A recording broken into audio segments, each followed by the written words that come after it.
why does the current US attack on Iran's nuclear facilities invoke such a powerful sense of deja vu, reminding of the 2003 invasion of Iraq? Well, the answers lie not just in the surface similarities, American bombs dropping on Middle Eastern soil under the banner of nuclear threat, but is the deeper pattern of narrative, justification, and consequences that have shaped US foreign policy for decades. Let's begin with what's happening in the present.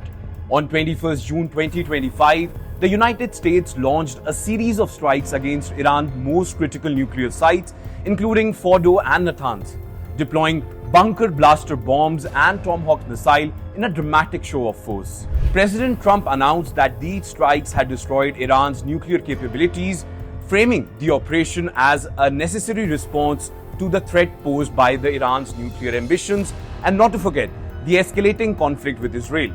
In fact, the Pentagon meanwhile braced for retaliation, fortifying American positions across the region and warning of a potential wider war. Now, as the current situation unfolds, we cannot help but recall the events of 2003 when the United States invaded Iraq under the pretext of eliminating weapons of mass destruction. It is too late for Saddam Hussein to remain in power. It is not too late for the Iraqi military to act with honor and protect your country by permitting the peaceful entry of coalition forces to eliminate weapons of mass destruction. Iran, the bully of the Middle East, must now make peace. If they do not, future attacks will be far greater and a lot easier. Back then, the Bush administration insisted that Saddam's regime was hiding chemical, biological, and nuclear weapons, posing an imminent danger to the entire world. These claims, amplified by intelligence agencies and echoed by the media, became the moral and strategic justification for that very war. Yet after the invasion, no active WMD programs or stockpiles were found. In fact, the intelligence was at best deeply flawed. At worst, it was manipulated to fit a predetermined policy.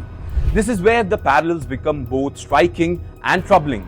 In both cases, the US government presented the threat of nuclear or WMD capability as an urgent existential danger. In fact, in Iran, the narrative of hidden stockpiles and secret programs was used to override skepticism and silent dissent, even as UN inspectors found no evidence of active WMD's deployment. In fact, in Iran, the US and its allies have long argued that Tehran's nuclear program is a cover for weapons development, despite years of international inspection and periodic diplomatic agreements. In fact, the language is familiar: the need to take out facilities before it's too late, the assertion that military action is the last resort, and the assurance that the strikes are not limited, nor aimed at regime change.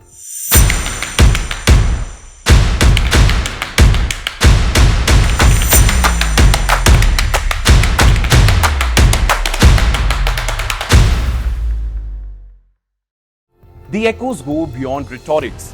In both Iraq and Iran, the United States acted with limited international consensus. In 2003, the US failed to secure a new UN Security Council resolution explicitly authorizing force, but went ahead regardless, citing Iraq's alleged non-compliance and the need to enforce global security. In 2025, the strikes on Iran occurred amid a fraught regional conflict, with the US acting almost unilaterally, justifying its action as necessary for the security of its allies and the entire world. There is also the question of intelligence and credibility. The Iraq war was justified by intelligence that was later shown to be based on unreliable sources, outdated information, and in some cases outright fabricated. The legacy of that failure still haunts US intelligence assessments, making every new claim about nuclear threats subject to intense scrutiny and skepticism. In fact, in Iran's case, while there is no doubt that the country possesses advanced nuclear facilities, the degree to which these pose an immediate weapon threat remains hotly debated. In fact, this comes with Iranian officials downplaying the damage and the intent of their program. Finally, there is the matter of consequences. The Iraq war unleashed a wave of instability, sectarian violence, and geopolitical upheaval that continues to reverberate across the Middle East. The current strikes on Iran risk triggering a similar cycle of escalation, retaliation, and unintended consequences, especially given Tehran's vow to respond and region's volatile state. So why does the current US attack on Iran's nuclear facilities remind us of Iraq? Simply because it follows a well-worn script. The invocation of an existential threat, the reliance on the contested intelligence, the marginalized diplomatic alternatives, and the readiness to use overwhelming force. The lesson of Iraq is not just about dangers of flawed intelligence, but about the perils of believing that military solution can resolve complex political and security challenges.